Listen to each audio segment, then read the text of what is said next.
Welcome back to the homestead. All right, it's been a while, but I'm back. And today we're going to have a very frank discussion on starting a homestead and building a homestead. I've got a little message, but I think it's important. And today, while we're doing it, I might be doing some chores. It's time to stock this bad boy up. So I just ran into somebody who might be a new subscriber, who saw me at the feed store with all the rabbits and was wondering, what the heck are you doing? So I thought this video is something I've been wanting to do for a while. It's like, how do you start a homestead? Or if you've already got one, how do you grow it? That's gonna be the message, and it's coming up. Meanwhile, check this out. If you watched the mouse video, you realize that this thing was a complete and utter disaster, filled with feed, spilled all over, and we've now organized it. So today, in today's video, I'm going to briefly talk about the rabbits. We have the large off-grid geothermal greenhouse. I'm gonna go over and I'm gonna show you the 1871 rock cottage that we're doing. I don't know if I'm gonna show you too much of the garden. Maybe I'll do it now, but we're gonna start with a discussion on where to start or how to continue coming up. All right, as we start this video off, you gotta take a look at the house. See all the plaster I've removed? This house is 1871, baby. And underneath all the plaster is all of this hidden, amazing oolite stone. I've got that whole wall stripped, revealing to the world, baby. So fun. It's a little bit hard work, don't get me wrong, but this kind of work motivates the crap out of me. So I am super excited. Okay, I will probably do another video of me ripping rubble off. If you want to hear it, see it, you got to let me know in the comments. Check this out. Oh, so rewarding. So rewarding. But right now we're back to homesteads, okay? So I wanted to start over here for a reason, because I wanted to walk over to my other pioneer property, which is kitty corner. It's the Manti Cottage. It's located on the same 1 acre as the Manti Homestead. And we actually bought this property very first. How does that relate with building a homestead? That's what I'm going to explain right now, as the sun is blaring in your eyes. So when we built this house, or when we restored this house, we decided that we were going to build our house and build our homestead right on this 1 acre parcel. And so when I was still in the process of ripping the plaster off of that beautiful rock house, let's just take a look over here. So when I was still just in way over my head in that remodel project, you know what we did? We went and planted fruit trees, over 50 fruit trees on the other part of the property. In fact, let's go take a look at that, because they are doing amazing. So why did I do that? You know, we had moved from another property that had some mature fruit trees. We had our cellars, we had everything established, but we knew we needed more land. Can you see the apricots here? This old apricot is still given to us. I don't know why. But when I moved here, I knew that I had this 1 acre blank slate. It didn't have fireplaces. It didn't have water catchments. It didn't have fruit trees. It had nothing. It didn't have this house. It didn't have the big grassy yard. It didn't have the basketball court. Now, I know a lot of those don't have to deal with prepping and homesteads. It didn't have anything. But one of the things that settled on me right off the bat, keep looking, sweetie, you'll find it, was that we needed fruit trees. So before we even had thought about the house, we went out and planted 50 fruit trees. And you know what? Right now, those fruit trees are all bursting with fruit. So why am I saying this? I'm not saying that if you want to start a homestead, the first thing you have to do is plant fruit trees. No, I'm not saying that at all. I'm saying that when I inventoried my goals, my priorities, the land that I had, it came to me that I needed to plant fruit trees. So I did. My message is that you need to figure out what you're supposed to do, download it from him, and get on it. But you better get on it. Does that make sense? I can't tell you how to build your homestead. I can show you what I'm doing, and I hope it's motivating to you. Look at all this fruit everywhere.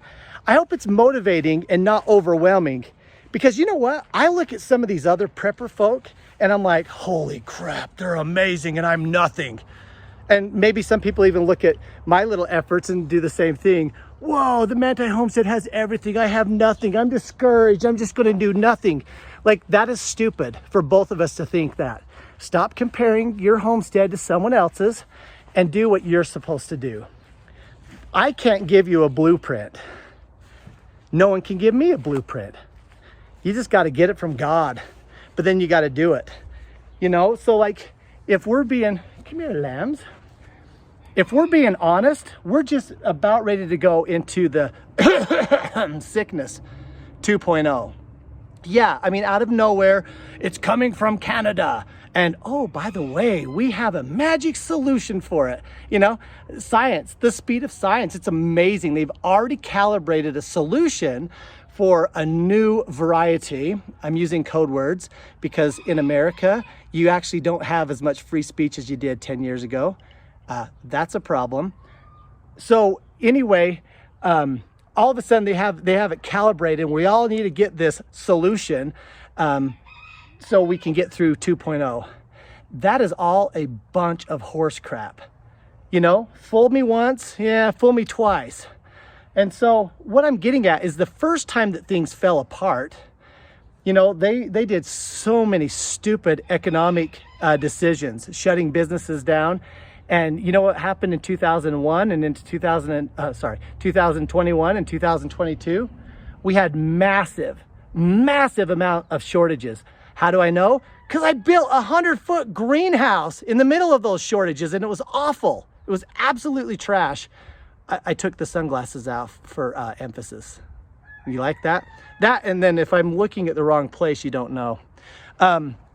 Anyway, what I'm trying to emphasize at the start of this, by the way, me and this lamb have never been this close. This is amazing. Hi. My daughter took this lamb over to the county fair and got the blue ribbon for it. I thought that was hilarious. Well deserved, I mean.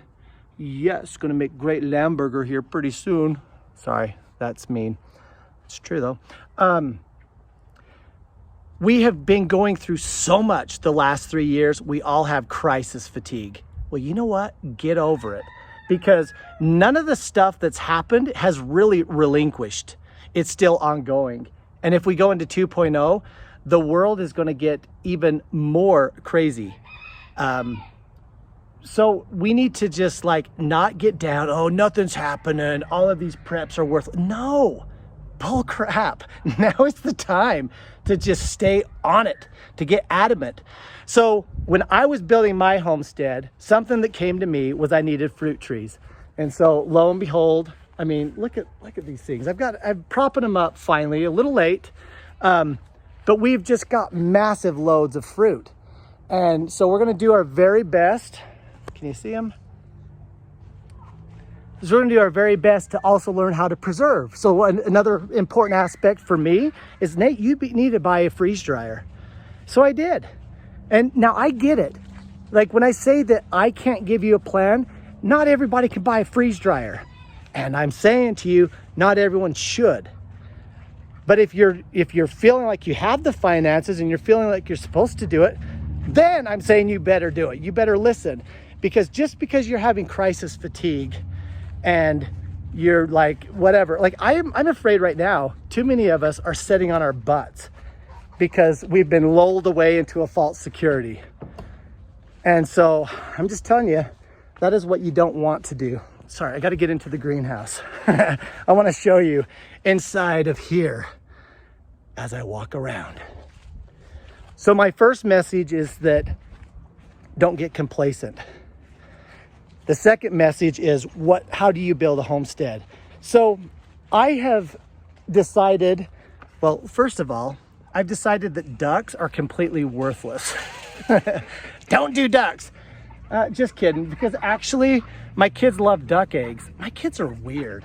Like, who likes duck eggs? Put in the comments below if you like duck eggs or not. My kids do, I don't. So don't leave the channel if you raise ducks. My kids agree with you. Anyway, so another aspect that I felt was extremely important was meat rabbits. And I will be really upfront and honest with you right now. I do not have time for meat rabbits. I don't. I have 2 boys serving missions right now, both in Texas. One is in San Antonio, Texas. The other one's in Lubbock, Texas. Devin, he was my slaughterer. I would pay him $1 or $2 a rabbit. And then by the time Becca got him, it looked like a chunk of chicken from Walmart. Well, Devin's gone. He's in Lubbock, Texas. And so why do I still do meat rabbits? So right now, what I'm going to do, look at all of them. I love it when they come run to me. They act like I'm the one that feeds them. It's not, it's Becca. I do meat rabbits so I know how. By the way, I've done a video on my colony. My colony obviously works because not all bunnies breed like bunnies. You have to have a good environment for them. This is a fairly good environment. You might have better ideas and you should do it. And if you need ideas, feel free to look at my video. Meat rabbits are very efficient as far as the feed that you give to them and the meat that comes out of it. And so I've always felt like meat rabbits is an important aspect to a homestead. So I did it. Now, if you're trying to start any of these projects, a rabbit colony or greenhouse, the reason you need to find out what you're supposed to do is because if you think I'm telling you to do something, you know what? It's going to get hard. It's going to get really hard and you're going to give up unless you have like some kind of a divine mandate or your own inspiration, because I don't think my videos are going to carry anyone through. I might inspire you or give you some ideas, you know, but I'm definitely not a how-to channel. I'm like a wake people. So anyway, today's project is I'm going to be filling all of these, all the feed into my new containers so I can keep this mouse free. By the way, my most viral video today was the mouse video that got axed. It's gone. It was too truthful. And so it could no longer stay on the channel apparently, but it was hilarious. Anyway, so me getting places of storage, I mean, you probably see them all over the homestead. You need to think of that too. Well, what storage should I do, Nate? Well, I don't know. What animals do you have? Whatever animals you have, you should be thinking, yeah, you want to do your food storage, but what about food storage for your food storage? Animals, right? Okay, so obviously another thing that's very important to us is our greenhouse. And we highlight this greenhouse all the time because it is amazing. It works. It's an original design taken from a whole bunch of really cool ideas from really cool greenhouses. But this one's unique because we amalgamate them all into one. If you're interested in a greenhouse, you go look at my playlist and I will show you what we did in building this greenhouse. This is fully off grid. We went through a full summer and a full winter without any electricity. And we were eating peppers and tomatoes and all of the boring stuff all the way through. So, yay, that's cool. Yeah, but my message is that you shouldn't build a greenhouse. If you feel like you're supposed to build a greenhouse on your homestead, then you should. But I can't tell you to do that. I get it. Not a lot of people would have the finances to do it. But you know what? A lot of people without the finances and without a greenhouse are going to be just as good as the rest of us, maybe better, probably better. So again, what are you feeling in your heart you should be doing on your homestead? Because you should get at it. I just want to show you an update on the banana. That thing is now like, seriously, probably 13 feet tall in Manti, in Utah, baby. We are growing bananas and we're expecting the bananas anytime, I swear. And the exciting thing is we have been eating passion fruit. Is that cool? I think it's cool. So my efforts have led me to these interests. You know, and across the street, we're building, remodeling 3 different houses right now. Why are you remodeling houses? What does that have to do with homesteads and prepping? Well, if you're thinking that, then you shouldn't do it. But I know for me, I'm supposed to be doing it. See the tomatoes? We got tomatoes everywhere. You see that? Tomatoes, baby. Oh, something else exciting is we harvested okra yesterday for Sunday dinner. And my kids, again, I tell you, my kids are weird. They love okra. And I love my weird kids, so you know. And the artichokes. My kids love artichokes. Oh, avocado. It's like doubled in size, almost tripled in size. Anyway, so there's a little snapshot of some of the things I'm doing on my homestead. But I'm just saying, your crisis fatigue, my crisis fatigue, something we have to get over. None of these things that I've built, not a single one of them has been built out of fear. Nope, not at all. I mean, I survey the political landscape, the economic landscape, probably way more than I should, way more than most.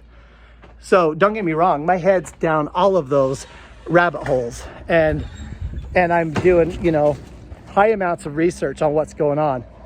And you know what that does? It ticks me off, for one, because this country is so awesome. We have a bunch of idiots ruining it. But it doesn't motivate me because I'm scared. No, things are going to get rough. I'm aware of it. It's like studying for a test, Would you rather know beforehand what you're going to be dealing with? Or would you rather be surprised? I hate being surprised. So, no, I'm learning beforehand, and I'm trying to come up with preemptive ideas of what I can do. And so I'm aware of things that are scary, and I'm motivated to be prepared, but I'm definitely not motivated by fear. So if things are fearful to you, if it's just like too daunting, like I can't handle this stress, then sometimes you might need to take a break from all of that. Some people don't even need, like my wife, she doesn't read any of that stuff, none of it. And we're happily married. And she's just as motivated as I am. See, we're different. So if being aware of the awful situation around you doesn't motivate you, well, if it makes you depressed and you can't work because you're so scared, then I'd say turn it off and just go out and plant a tree. Whatever you're supposed to do, right? I know it seems like a simple message, but I really am a little bit worried that we've been preparing so long. Y2K came up, and then we had, the Gulf War, and then Afghanistan War, and 9/11. It's like we've had issues throughout time. I definitely feel like now, and the things that we're going into are different than all that. That we have an escalation, we have a compression of events. If you don't feel that way, I don't know what to say to you. Turn on the news, maybe. Like everything going on with these wildfires, has really kind of shook me, because they're happening in just sporadic and unusual ways that I don't know what's going on, but it's sketchy out there. And I think that our homes and our homesteads can be little tiny places of refuge, and they should be. And if you've done little things to build and start a homestead, every single effort you do is one more drop of oil in your lamp. One more reason why you're not going to freak out when everybody else is. That's my message to you, baby. But I mean it. So get on it. Maybe in the comments, tell me just briefly what you're doing on your homestead. Oh, so tell us what happened. The rabbits out and we're going to get them. The rabbits are out. We're going to go get them, okay? Not you. So, Not you. Okay. Thank you for taking care of the rabbits. They're out because of me, right? Okay, I can't remember what my thought was, but I think the closing thought was, get on it. It's time. Put more oil in your lamps, be more prepared. And I promise, if you're prepared, you shall not fear. So at the end of the day, learning your awful situation and preparing against it will actually decrease fear, not increase fear. So if you're not doing it in the right order, fix the order and get on your homestead. Get her done. All right, see you next video. Just a little random squirrel. So we're back to freeze drying. Now that the greenhouse is built, we are getting the freeze dryer running 24/7. Not only is it a smart thing to do with a big investment like that, but I just keep on feeling that the time is now to keep busy. So we have our nectarines, our apricots. They just barely got done coming off. And by the way, a freeze-dried apricot is amazing. Apricots in general are nasty. Put in the comments if you agree or not, but I'm right. They're nasty, but freeze-dried apricots are amazing. So what we're doing is we're pre-freezing our plums. And so we're gonna freeze-dry plums. Have you had plums before? To be honest with you, I have not. But we're going to have them now because there's 10 trays of plums. And we have like literally a whole tree to do. So my goal is we've got multiple freezers. Of course, I have multiple freezers, right? And we're going to be pre-freezing all the fruit we can. And then I'm just going to run 5 trays at a time, in and out, in and out, in and out. And we're just gonna go crazy, baby. So that's just another little squirrel going on right now. Luckily, Mrs. Homestead, that'd be Rebecca, is on board because she did all this today while I was off being banker.